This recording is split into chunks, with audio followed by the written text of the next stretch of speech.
Waste of the Indus spinning out of control, नियंत्रण के बाहर जा रहा है। मौलाना डीजल ने पाकिस्तान की पार्लियामेंट के फ्लोर पे कुछ ही दिन पहले कहा था कि 4-5 जिले हैं जो अपनी आज़ादी डिक्लेयर करने वाले, और साहब वो तो तकरीबन पाकिस्तान के कंट्रोल से तो बाहर है। बलूचिस्तान, जहां तक खैबर पख्तूनख्वा का सवाल है, तहरीके तालिबान, पाकिस्तान, ये दोनों मिलके कत्ल गारत कर रहे हैं पाकिस्तान की फौज की।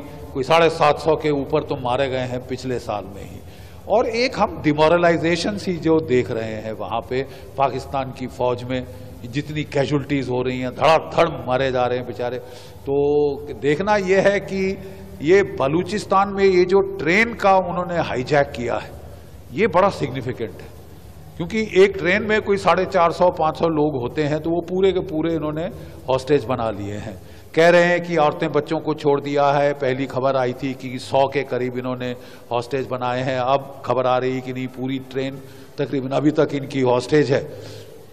और पाकिस्तान को ये उन्होंने धमकी दी है कि अगर तुमने कुछ किया तो ये सारे हॉस्टेजेस को शूट कर देंगे।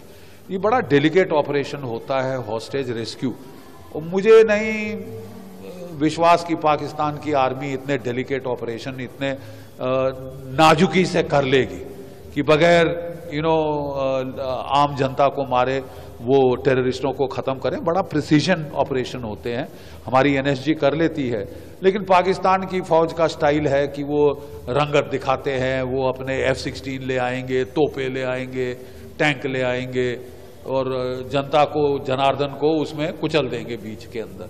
तो अगर ऐसा होगा तो पाकिस्तान में ही बवाल खड़ा होगा। पाकिस्तान को बड़ा फूंक कर ऑपरेशन करना होगा। ऑलरेडी वो हॉस्टेज नेगोशिएशंस ऐसी हालतों में शुरू की जाती हैं, और उससे टाइम गेन किया जाता है, पता करने कौन किधर कहाँ कितने हैं, कहाँ है, कैसे इन पे अटैक किया जाए। रात में ऑपरेशन ज़्यादा प्रेफरेबल होते हैं, लेकिन रात में ऑपरेशन जो है उसमें कौन सिविलियन कौन टेररिस्ट ये ढूंढना बड़ा मुश्किल होगा। शायद इनको डे लाइट में करना पड़ेगा। इन्होंने ट्रेन में आग तो लगा ही दी है, तो ये काफ़ी हैम हैंडेड ऑपरेशन मुझे लगता है पाकिस्तान की फौज करेगी, जिससे सिविलियन बेवजह मारे जाएंगे और ज़्यादा गफलत बढ़ेगी। पाकिस्तान की फौज को आपको याद होगा 1971 के बाद पहले तो जनरल टिक्का खान साहब ने बुचर ऑफ बांग्लादेश का टाइटल अर्न किया था वहां पे कत्लोगारत करके। फिर वो बलूचिस्तान 1973 में वो फिर बुचर ऑफ बलूचिस्तान के नाम से कुख्यात हुए थे। अपनी फौज के साथ पागलों की तरह टूट पड़े थे आम जनता, आम आवाम पे।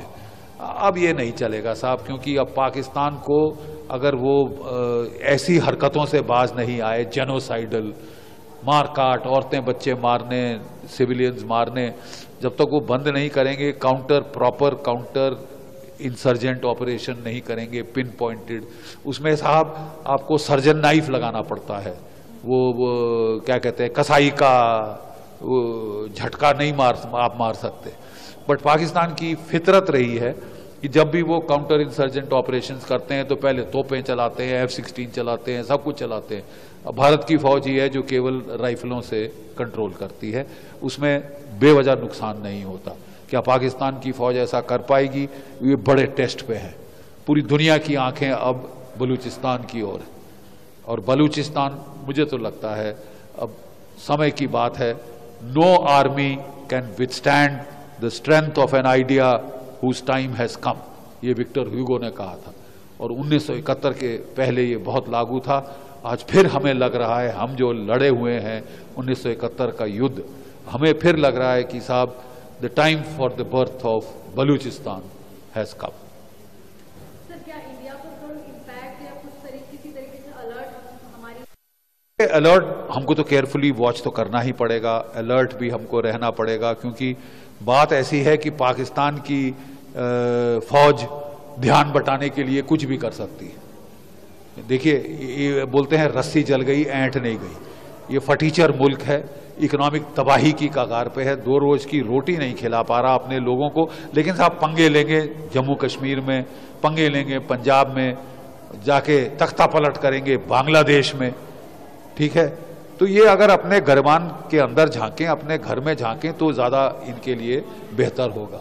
लेकिन इनकी आदत है धड़ल्लेबाजी करने की, नाटकीय तरीके करने की, तो हमको ये थोड़ा केयरफुल रहना पड़ेगा अपने बॉर्डर्स पे कि ये क्या ध्यान बटाने की कोशिश तो नहीं करते। लेकिन ये अब अपनी मौत मर रहे हैं। जब वो कहते हैं जब सियार की मौत आती है तो शहर की तरफ भागता है। तो दोनों जो है बलूच इनके पीछे पड़े हैं, सिंधी इनके पीछे पड़े हैं, खैबर पख्तूनख्वा के तहरीक तालिबान पाकिस्तान इनके पीछे पड़ी है, और अब तो जो तालिबान काबुल में है वो भी इनसे सख्त नाराज है, वो भी लड़ाई की धमकी दे रही है, क्योंकि इन्होंने अपने F-16 तैयारे भेजे और वहां पे बेवजह औरतें बच्चे मार के आए हैं, कोई 54 से ज्यादा। तो वो भी तिल मिलाए हुए हैं, वो भी बदला लेंगे। ये सोच रहे थे हमारी जूती की नोक बन के रहेगा अफगानिस्तान, वो तो होने से रहा। ISI के चीफ वहां की फोकट की विस्की पीने काबुल पहुंच गए थे जब तालिबान का राज आया था, और उन्होंने सोचा था कि हमको स्ट्रेटेजिक डेप्थ मिल गई। स्ट्रेटेजिक डेप्थ तो दरकनार साहब, अब आपकी तबाही का वक्त आ रहा है। पाकिस्तान ने हमेशा ठेकेदारी करी है, कभी पंजाब में, कभी कश्मीर में, कभी अफगानिस्तान में, तो अब खानी पड़ती है। बलोचिस्तान के POJK के लोग एक दिन उनके क्लच से बाहर निकलेंगे। कितनी देर दबाएंगे पंजाबी माइंडसेट।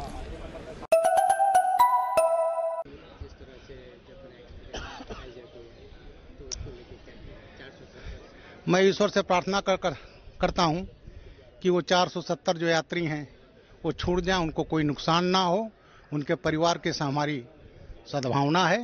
लेकिन पाकिस्तान अपने बोए को काट रहा है।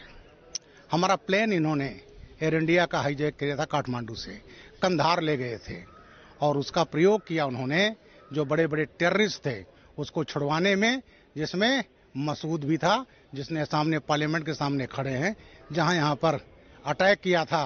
पूरे पार्लियामेंट को बंधक बनाने की योजना थी, लेकिन हमारे 13 जवानों ने अपना बलिदान दे करके उन 5 टेररिस्ट को मार गिराया था। तो पाकिस्तान ये पालता रहा हमारे लिए, अपने यहाँ अड्डे बनाए, POK में अड्डे हैं, और जो कमजोर सरकार थी इस देश में तो ये ब्लास्ट करते थे।